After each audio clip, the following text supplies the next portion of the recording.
just going to go ahead and try to figure out why this warning is going on before we even start officially recording here, but seems like everything is fine.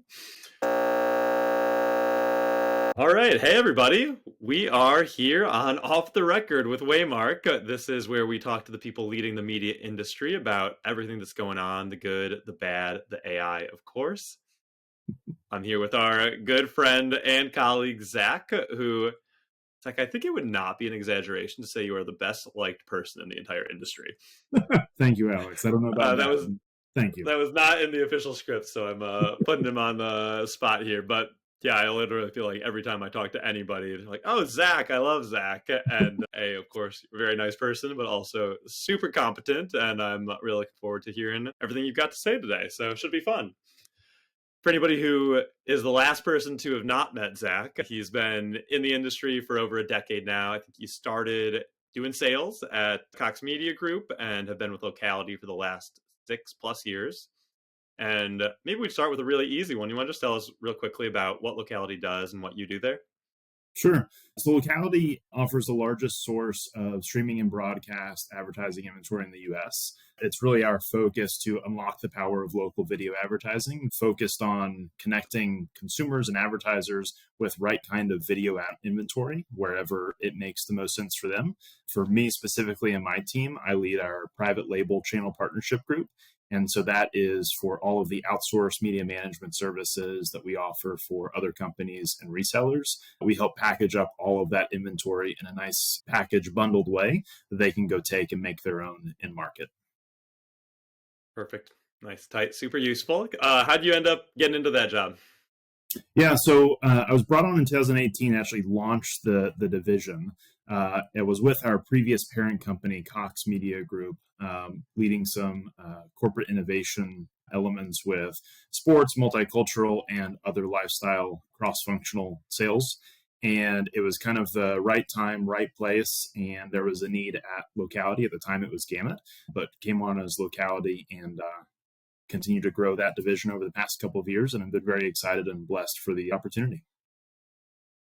Nice. So let's get into the meat a little bit here. So I know at Locality, like you said, you cover really all kinds of inventory, definitely cross broadcast and streaming. Can you tell us a little bit across those channels what you see are really the biggest challenges that are facing local advertisers today? Yeah, it's a good question. I think there are like really three core areas that we see a lot of like local advertisers, really SMBs, that are really facing today. The first being a very fragmented media landscape. There are so many options across all kinds of digital and traditional media about where and how things should be.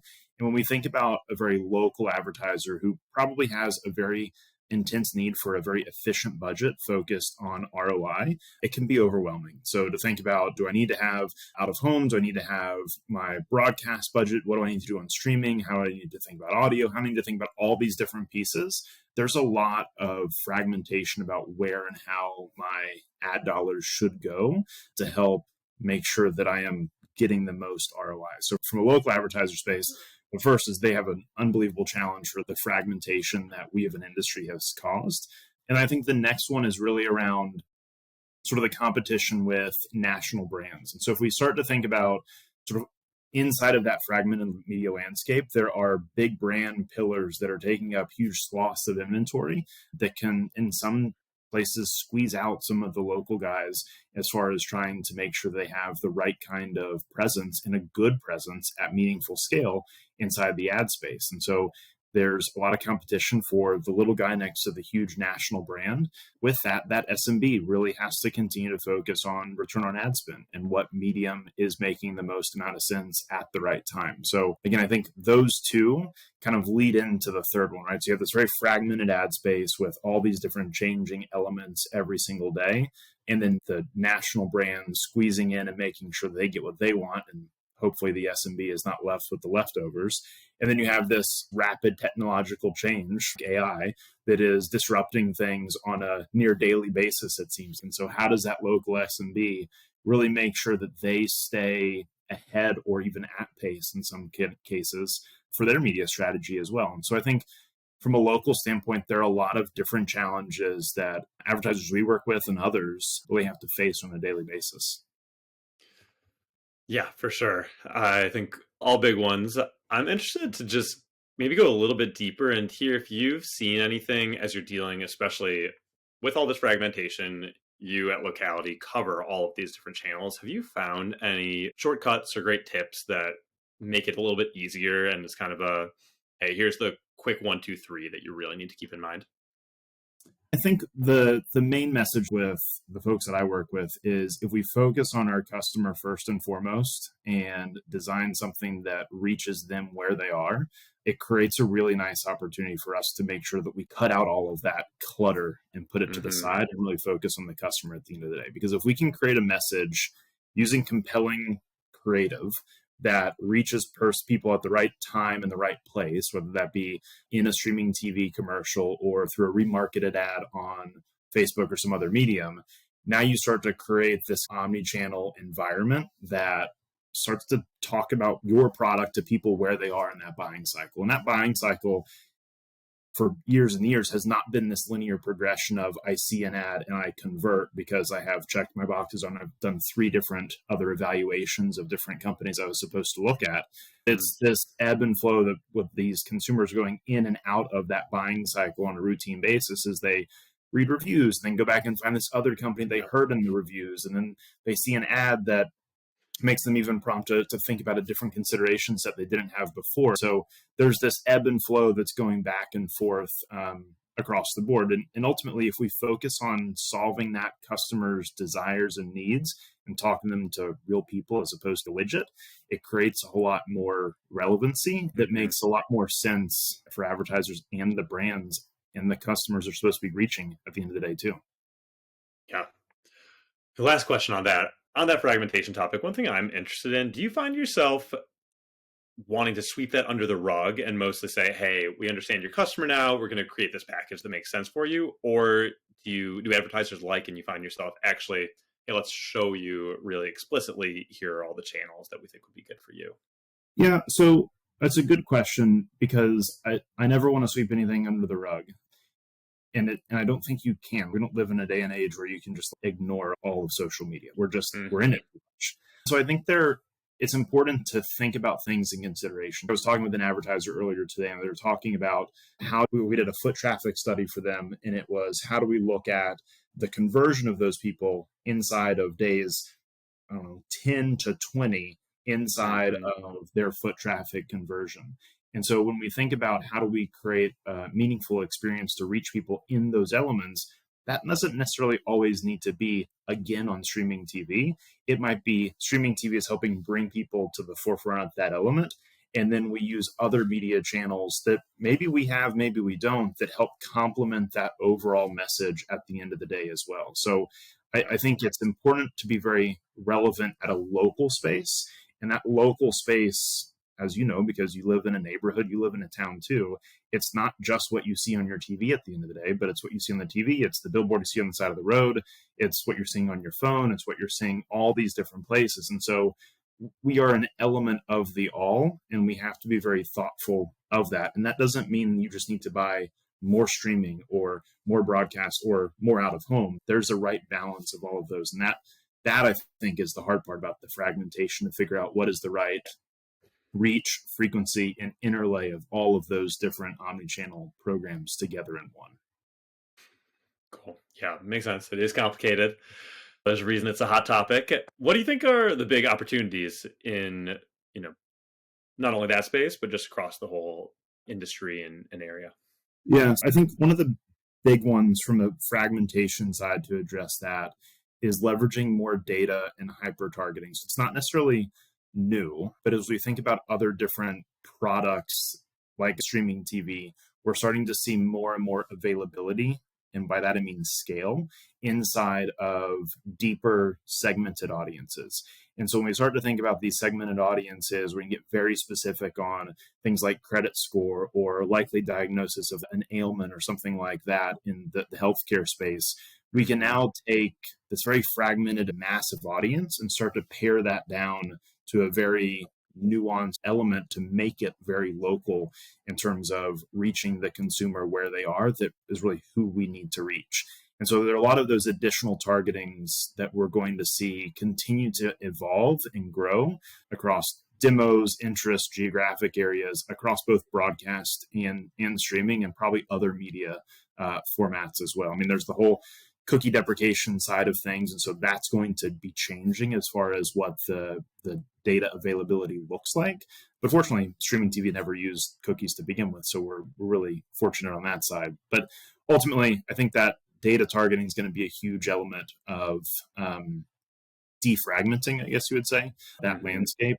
And then the other new opportunity that I think would be interesting to keep an eye out for is how, specifically in the streaming TV space, because it's what I'm most familiar with, platforms are becoming much more interactive and shoppable as far as how you can engage with the creative. So today that could be as simple as like a QR code, of having a QR code inside of the platform. Like, it's very rare that we would expect or see a consumer to be watching a TV show, pause it, click on the TV, and start shopping on their TV.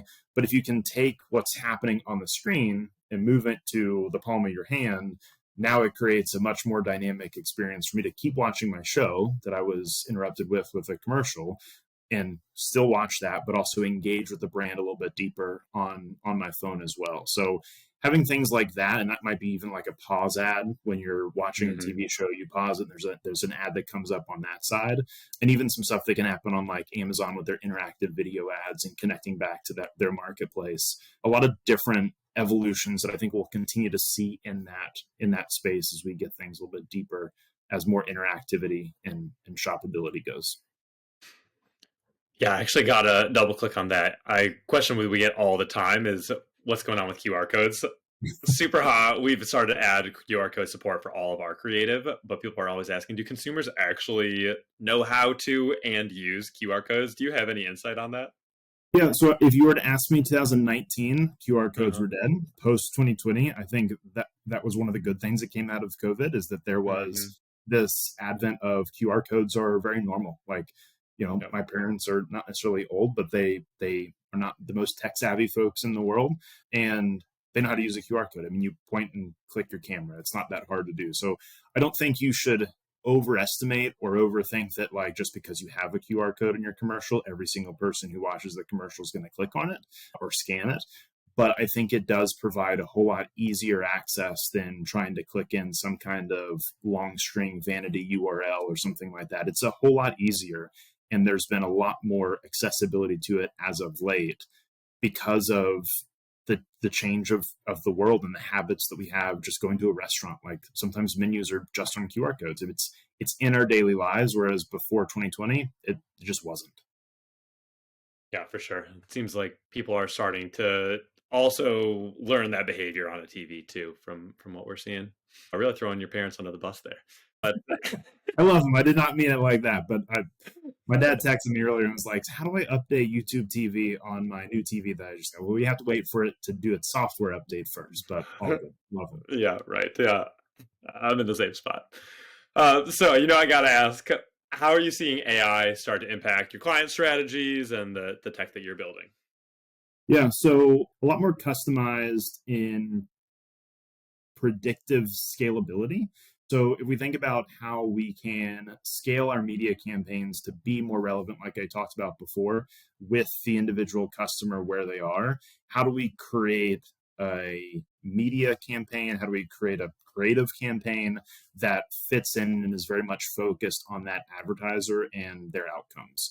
And so for us, it's about how do we make things more accessible to like an SMB as an example. So through like a partnership that we have, the ability to create a commercial at scale very easily and very quickly, in that matter, to be able to go in and make that online for an SMB that doesn't have B-roll video or doesn't have, this whole built out script or even the capacity to have all of these different assets that other larger organizations just might. And so there's a lot of capability there for scale and removing the barriers to entry.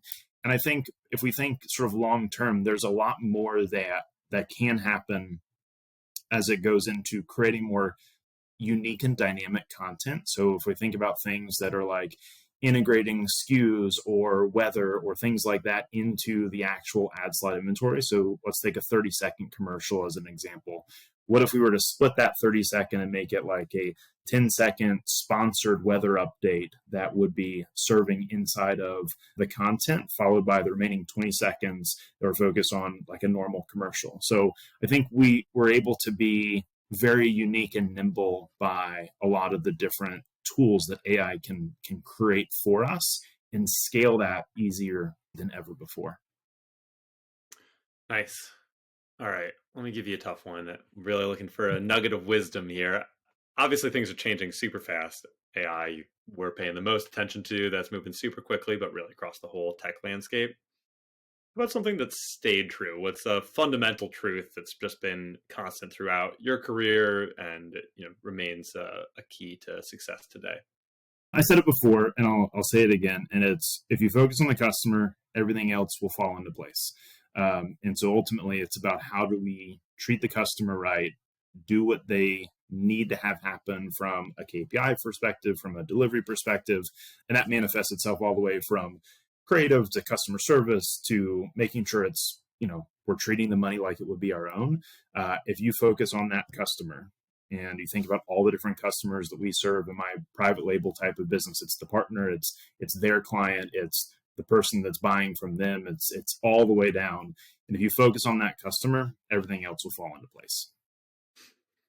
Yeah, couldn't be more apt. That's a good one, and we do see it. I feel like in AI, really everybody wants to put that AI moniker on, and so you can see some reaches. But when people do stay anchored in that customer, that's where you're going to get those good applications. Yeah, because and we've experienced this with your platform too. Like AI does a fantastic job in getting all of that data that we need into the platform and creating that scale that we want to have. And sometimes that produces so much runway for us to put that extra spin at the end of the day to really hone it into that customer the right direction. So that might be creating an A/B test that otherwise we wouldn't have the capacity or scale to be able to do.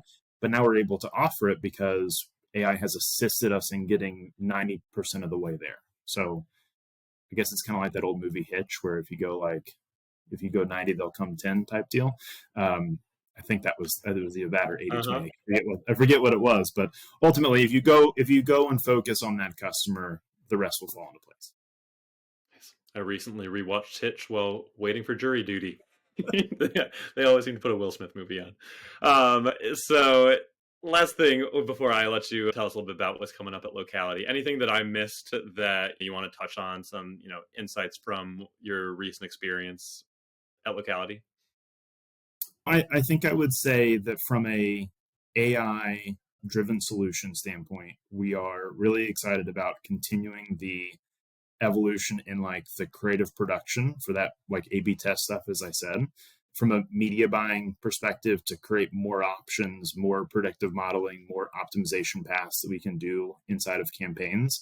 I also think like AI drives the advent of more personalization as we continue through its evolution. So we can create more customized ads based on physical location, personal attributes, things that matter to that customer. So again, kind of all tying back to what focuses on the customer at the end of the day that will drive the results. I think those are all things that we're certainly excited about.